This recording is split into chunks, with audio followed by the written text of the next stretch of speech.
حریم نواز کی پیاری کہانی۔ ایک زمانے کی بات ہے، ایک خوبصورت گاؤں میں ایک ننھی سی بچی رہتی تھی۔ اس کا نام تھا حریم نواز۔ حریم بہت پیاری، نرم دل اور سب کی مدد کرنے والی بچی تھی۔ گاؤں کے لوگ کہتے تھے کہ اس کے نام کی طرح اس کا دل بھی پاک اور خوبصورت ہے۔ ایک دن حریم نواز اپنی دادی کے پاس بیٹھی تھی۔ اس نے پوچھا، دادی جان، میرے نام کا مطلب کیا ہے؟ دادی مسکرائیں اور بولی، بیٹا، حریم ایک بہت خوبصورت نام ہے۔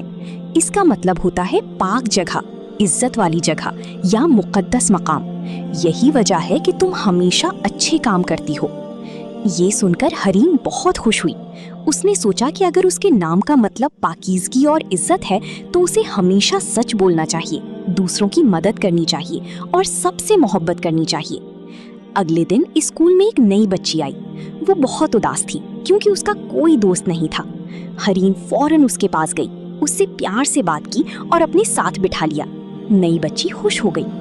استاد نے یہ دیکھا تو بولے، حریم، تم نے بہت اچھا کام کیا۔ اچھے دل والے بچے ہی دنیا کو خوبصورت بناتے ہیں۔ اس دن کے بعد حریم نے ہمیشہ کوشش کی کہ وہ سب کے ساتھ محبت اور عزت سے پیش آئے۔ اسی وجہ سے سب اسے بہت پسند کرتے تھے۔ سبق: اچھا نام صرف خوبصورت نہیں ہوتا بلکہ انسان کو اچھے کام کرنے کی بھی یاد دلاتا ہے۔ ہمیں ہمیشہ محبت، سچائی اور مہربانی کے ساتھ رہنا چاہیے۔